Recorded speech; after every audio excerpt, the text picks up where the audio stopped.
Poker pro Daniel Negreanu tells story of a wild $550K golf bet he won.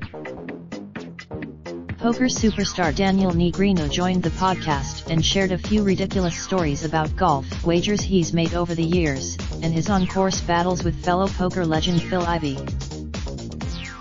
Negreanu said he picked up golf in his early 30s, and eventually began gambling on the course for very high stakes. One of Negreanu's My. Raindrop, drop top smoking, no cooking the hot pot. Fucking on your bitch, yeah, that. Looking up, open the park pot.